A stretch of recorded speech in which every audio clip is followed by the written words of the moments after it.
Imagine walking into a glowing restaurant filled with chandeliers, only to be thrown out because your clothes look too simple.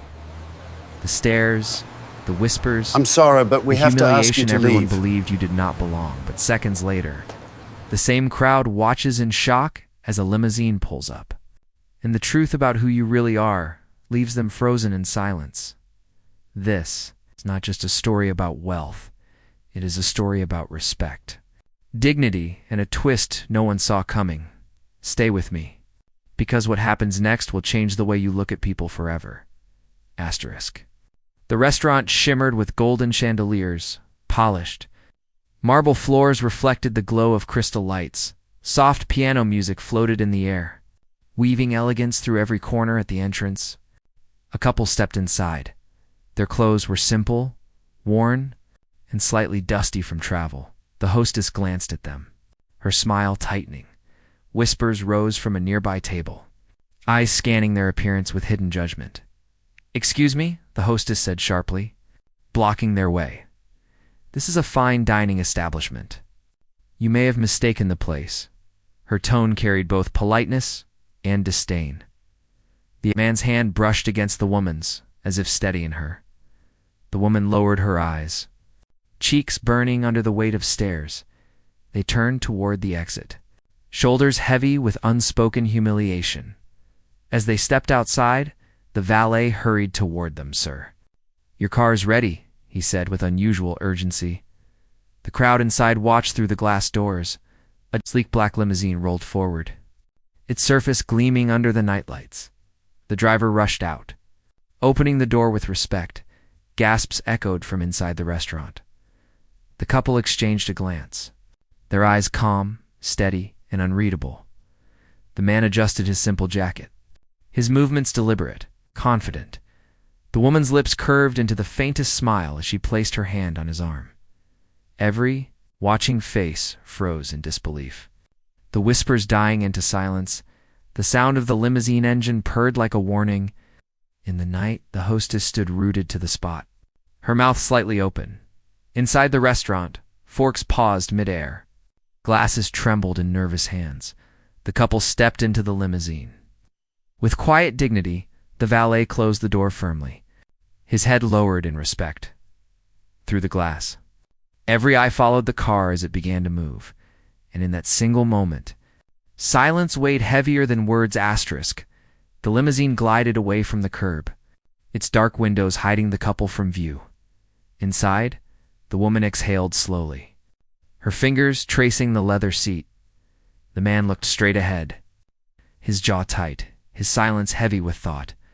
Back at the restaurant, the manager rushed toward the hostess, his face pale. "Do you have any idea who that was?"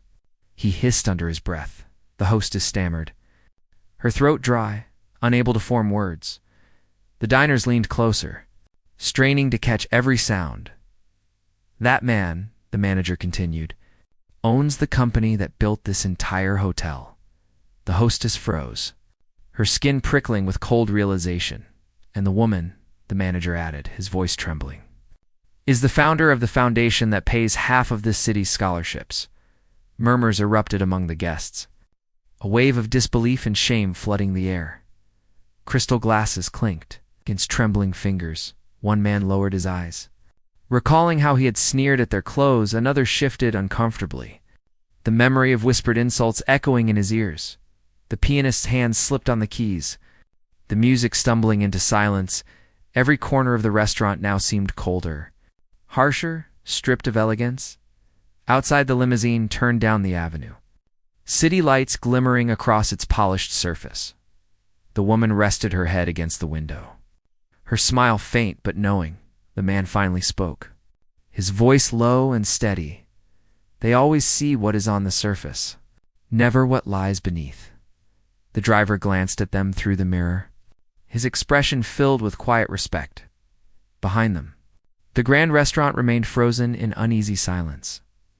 Asterisk. The limousine rolled through the heart of the city, its reflection sliding across glass towers and neon lights. The woman's eyes softened as she watched the skyline pass. By her voice carried a quiet strength when she finally spoke. "They did treated us as if we were nothing. Yet tomorrow they will beg for our approval." The man nodded slowly, his fingers tapping against the armrest. He reached into his jacket and pulled out a sealed envelope. The seal shimmered with a gold emblem, sharp and undeniable. "This," he said, holding it between two fingers, "is the contract to acquire that very restaurant?" The woman's lips curved, her eyes gleaming with calm fire. "Then they will learn," she whispered, "that true worth is never worn. It is lived." The limousine slowed at a towering glass building. Taller than any structure nearby, the doorman bowed deeply as they stepped out, addressing them with reverence. "Welcome home, sir. Welcome home." "Madam." They walked through marble halls that glistened brighter than any restaurant. Chandelier portraits of their family lined the walls, each frame heavy with history and legacy. The silence inside their residence was not emptiness, but power quiet, unshakable power. Yet behind the calm, the man's eyes still held a flicker of storm. He knew their presence at that restaurant was not an accident. It had been a test, and the results had revealed far more than appearance ever could. Asterisk. The following evening, the restaurant glittered with its usual elegance. Crystal chandeliers bathed the room in golden light, and laughter rose among the well-dressed guests. The hostess stood at her post, her smile polished but her eyes restless. She could not shake the memory of the couple who had walked out in silence. The doors opened, and footsteps echoed against the marble floor. Gasps fluttered through the air as the same couple stepped inside. This time, their presence carried a weight that silenced whispers before they began. The man wore the same simple jacket, unchanged and unbothered. The woman's dress was modest, yet her poise made it radiant. The hostess froze, her throat tightening, her practiced words vanishing. Behind them, two men in tailored suits entered, carrying a sleek black folder. The manager rushed forward, beads of sweat gathering on his forehead. "Sir, madam, we did not expect." The man lifted his hand. Silencing him without a word, he opened the folder, revealing documents stamped with authority and sealed in gold. "From this moment," he said calmly, his voice cutting through the silence, "this restaurant belongs to us." Chairs scraped against the floor as diners shifted. Stunned, the pianist's fingers hovered above the keys. Frozen, the hostess felt her knees weaken, her polished smile breaking apart. The woman stepped forward, her gaze sweeping across every table. "Yesterday, you judged us by what we wore," she said softly. "Today, you will serve under our name."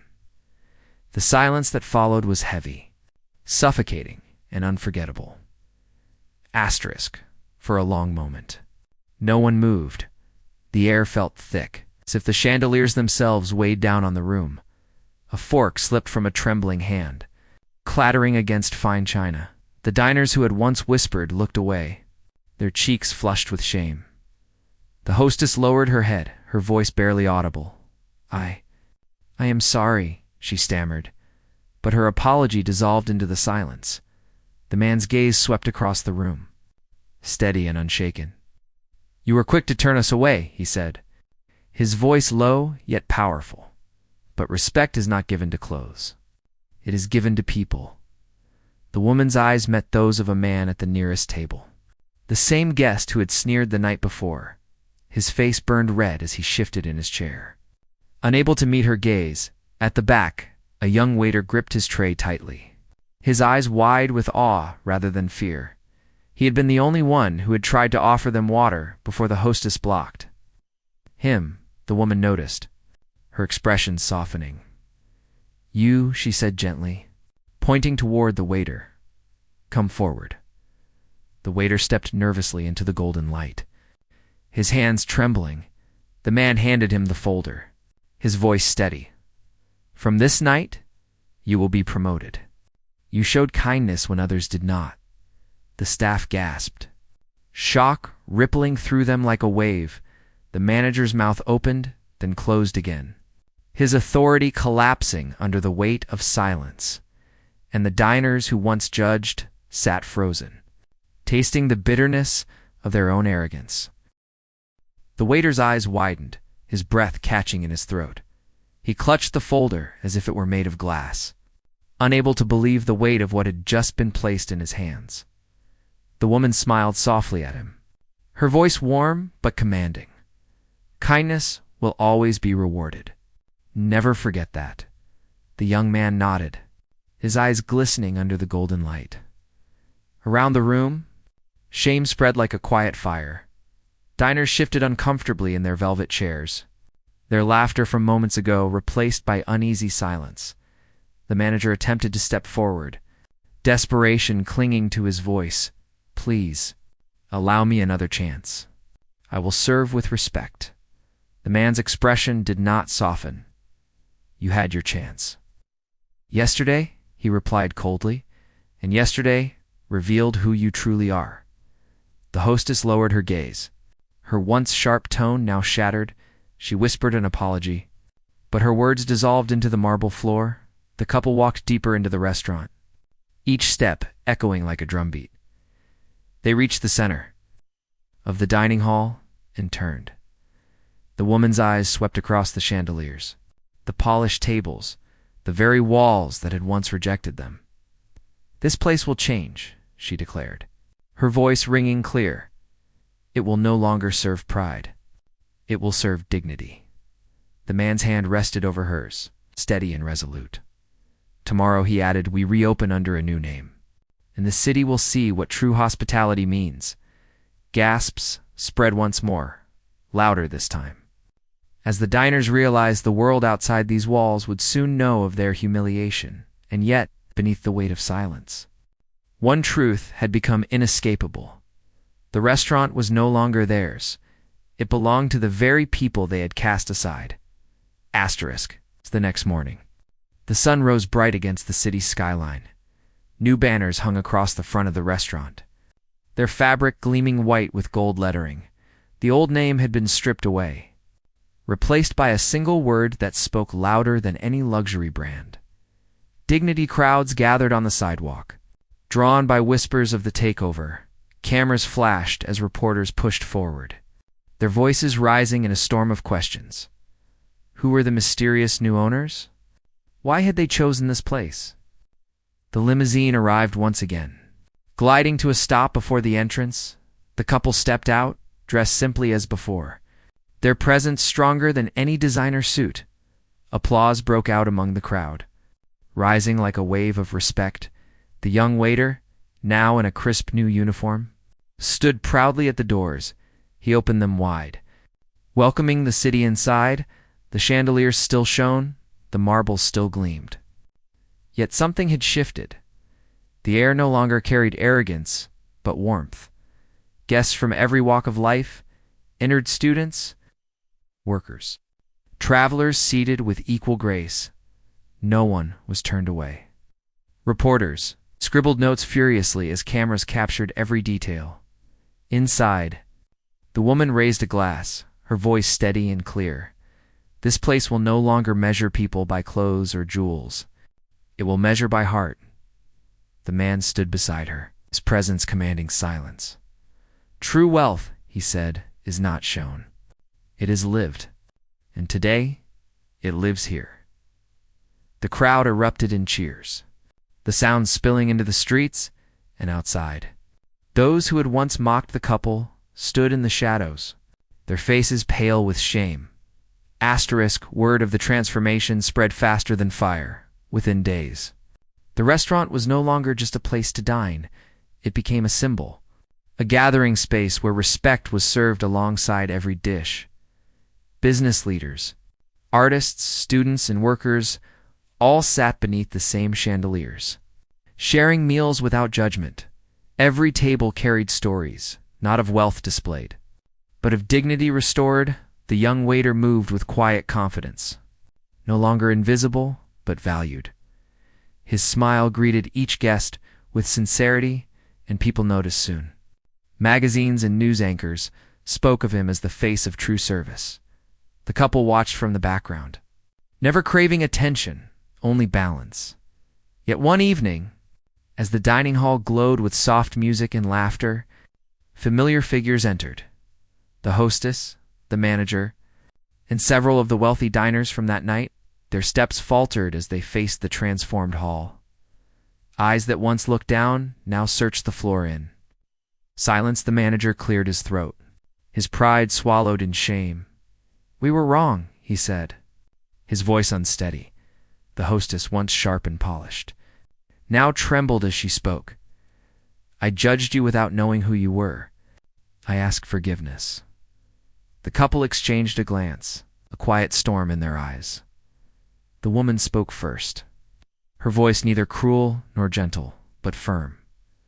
"We never asked for your judgment, and we do not need your apology to know our worth." The man stepped closer, his presence like stone. "But what you can do is remember. Remember every face you once dismissed. Because wealth hides in places you will never expect." The silence that followed pressed heavily on every ear, and for the first time, those who had looked down felt the weight of looking up. Asterisk, the humbled guests stood frozen, their reflections trembling in the polished marble floor. The restaurant seemed to breathe around them. Alive with a new spirit at every table, strangers exchanged glances, the weight of the moment pressing into their hearts.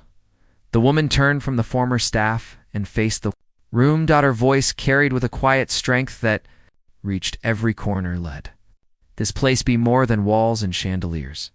Let it be a reminder that no one has the right to measure another's worth." Applause rippled through the hall, first soft, then growing, until the sound filled the air like a storm breaking. Reporters scribbled furiously, cameras clicking to capture the transformation of not just a restaurant, but a culture. Within days, the story spread across the city. People repeated her words in homes, in offices, in schools.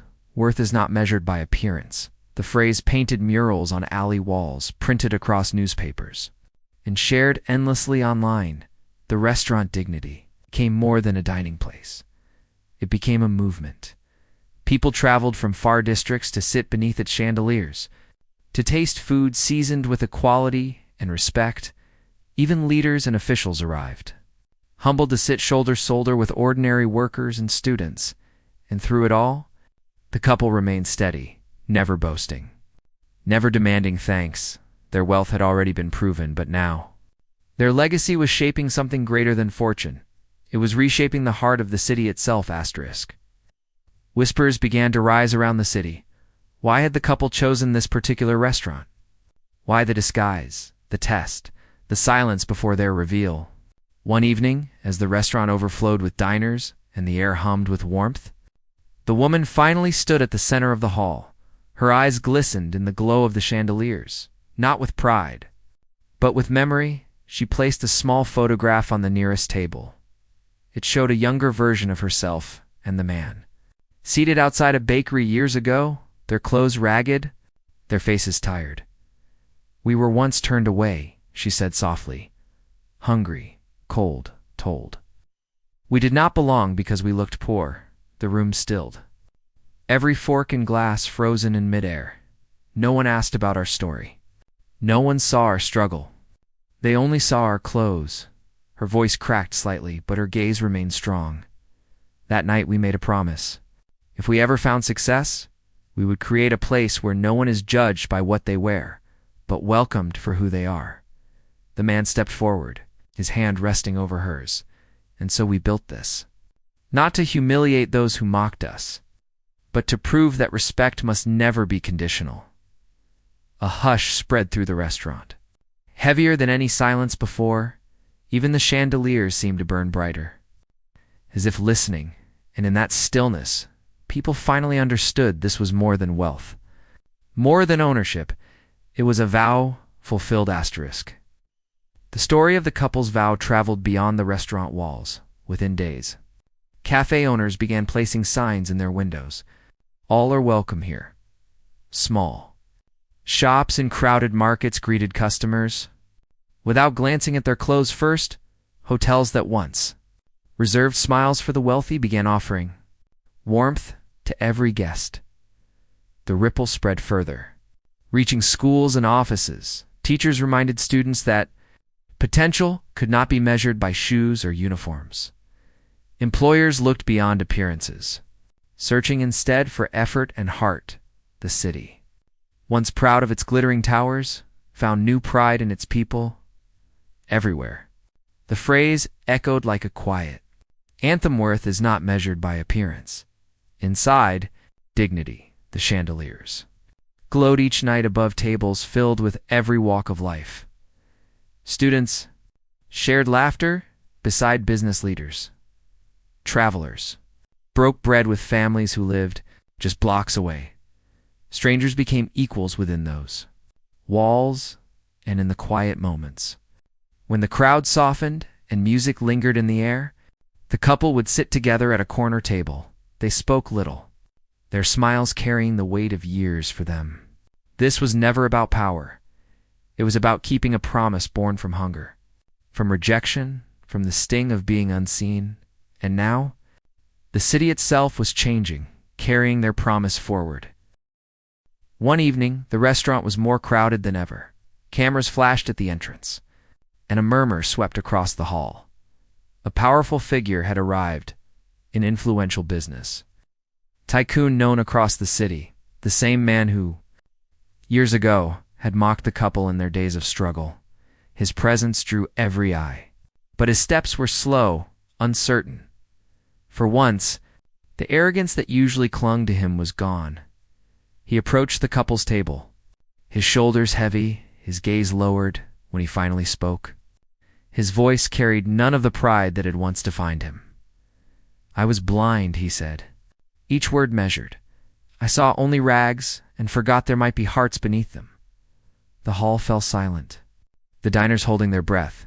Cameras clicked, recording every movement, every syllable. The woman's eyes softened. Though her expression remained steady, the man leaned back slightly, his silence pressing harder than words.